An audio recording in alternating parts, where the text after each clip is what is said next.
أعوذ بالله من الشيطان الرجيم.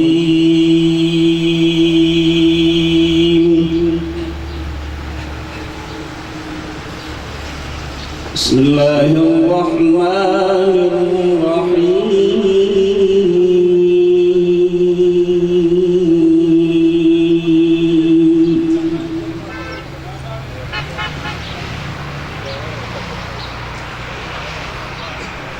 إن هذا القرآن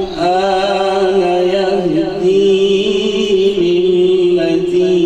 هي أقوم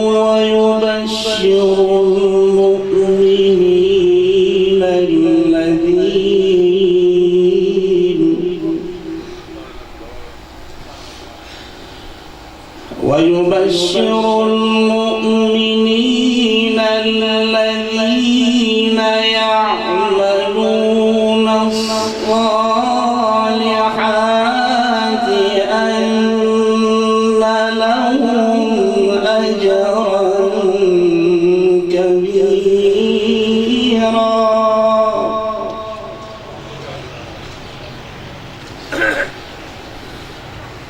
وأن الذين لا يؤمنون بالآخرة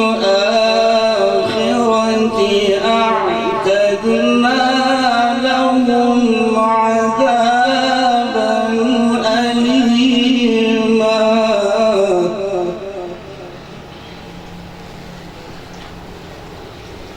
ويدعو الإنسان بالشر دعاءه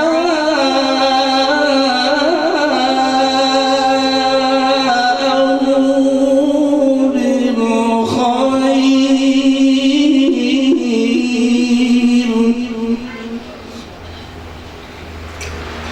وكان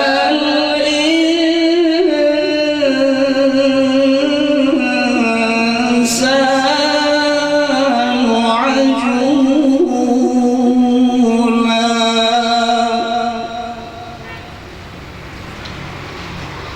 وجعلنا الليل والنهار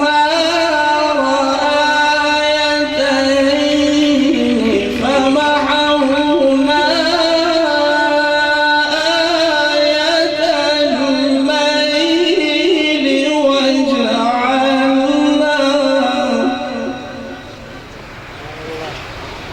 وجعلنا آية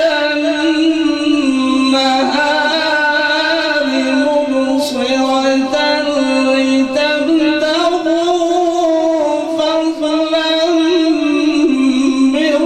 ربكم ولتعلموا عدد السنين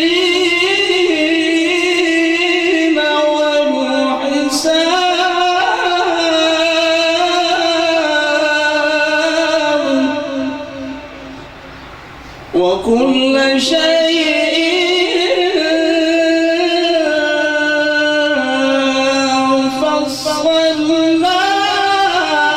فصلناه تفصيلا وكل إنسان ألزمناه طائره في عنقه ونخرج له يوم القيامة كتابا يلقاه منشورا اقرأ كتابك كفى بنفسك اليوم عليك حسيبا صدق الله